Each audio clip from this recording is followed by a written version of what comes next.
Suspense story episode 6. அந்த சின்ன பொண்ணோட பாட்டி இறந்தோடனே அந்த பொண்ணு வந்து கூட கொஞ்சம் மென்டலி அஃபெக்ட் ஆயிடுறா. அதனால் அவங்க அம்மா அப்பா நைட்டு தூங்கினோடனே யாருக்கும் தெரியாமல் வீட்டை விட்டு வெளியே போகிறா. அடுத்து என்ன நடந்துச்சுன்னு வாங்க பார்க்கலாம். அடுத்த நாள் காலையில் அவங்க அம்மா அப்பாவும் எந்திரிச்சு பார்க்குறாங்க. அந்த பொண்ணை தேடுறாங்க வீடு ஃபுல்லாக. ஆனால் அந்த பொண்ணு வீட்டில் இல்லை. அதை பார்த்தோன்னே பயந்து அவங்க அம்மா அப்பா ஊர் ஃபுல்லாக தேடி பார்க்குறாங்க. இது தெரிஞ்சு ஊர் மக்களும் அந்த பொண்ணை தேடுறாங்க. பார்த்தா அந்த பொண்ணு கோயிலில் தான் இருக்கிறான். அவங்க அம்மா அப்பா வந்துட்டு அந்த பொண்ணை பார்த்தோன்னே சந்தோஷப்படாமல் அந்த பொண்ணை போட்டு அடின்னு அடிக்கிறாங்க. உங்களுக்கு அறிவு இருக்கா?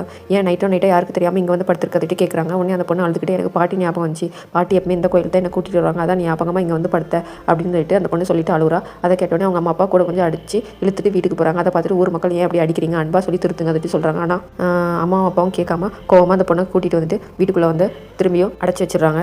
இதனால் அந்த பொண்ணு கூட கொஞ்சம் மென்டலி அஃபெக்ட் ஆகிறா. யாருக்கிட்டையுமே பேச விட மாட்டாங்க. இதனால் அந்த பொண்ணுக்கு என்ன பண்ண தெரியாமல் அவங்க வீட்டு மொட்டை மாடியில் வந்து வெளியில் பார்க்குறவங்க எல்லாருக்கிட்டையுமே ஹாய் சொல்லிட்டு பாய் சொல்லிட்டு ஜாலியாக சிரித்து பேசிகிட்டு இருக்கா.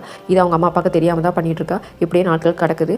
அந்த பொண்ணுக்கு 21 வயசு ஆகுது. உடனே அவங்க அம்மா அப்பா ஒரு முடிவு பண்ணுறாங்க. இந்த பொண்ணை இனி கல்யாணம் பண்ணி வச்சிடும். இதுக்கு மேலே இந்த பொண்ணை நம்மளால் சமாளிக்க முடியாதுட்டு முடிவு பண்ணுறாங்க. அதனால் அந்த பொண்ணுக்கு வந்துட்டு மாப்பிள்ளை தட்டுறாங்க. பார்த்தா அந்த மாப்பிள்ளைக்கு வந்து 35 வயசு. இந்த பொண்ணுக்கு 21 வயசு தான். அந்த பொண்ணை வந்துட்டு 35 வயசு மாப்பிள்ளைக்கு கல்யாணம் பண்ணி வைக்கிறாங்க. ஆனால் அந்த மாப்பிள்ளை கிட்ட வந்துட்டு என் பொண்ணுக்கு தான் எல்லா சொத்தும் நகை பணம் எல்லாமே அந்த பொண்ணுக்கு தான் வந்துட்டு மாப்பிள்ளை கிட்ட சொல்லிடுறாங்க. உடனே மாப்பிள்ளையும் சொத்து பணம் நகை எல்லாம் கிடைக்குன்னுட்டு இந்த பொண்ணை கல்யாணம் பண்ணிக்கிறான்.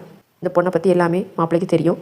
இந்த பொண்ணுக்கு ரொம்பவே சந்தோஷம். ஒரு கல்யாணம் ஆகி 2 நாள் கூட ஆகலை. அந்த பொண்ணை கூட்டிகிட்டு வந்து மாப்பிள்ளை அவங்க அம்மா அப்பா கிட்ட விட்டுட்டு எனக்கு உங்கள் பொண்ணே வேண்டாம், நீங்களே உங்கள் பொண்ணை வச்சுக்கோங்க விட்டுட்டு போயிடுறான். என்ன நடந்துச்சுன்னு அடுத்த எபிசோடில் பார்க்கலாம்.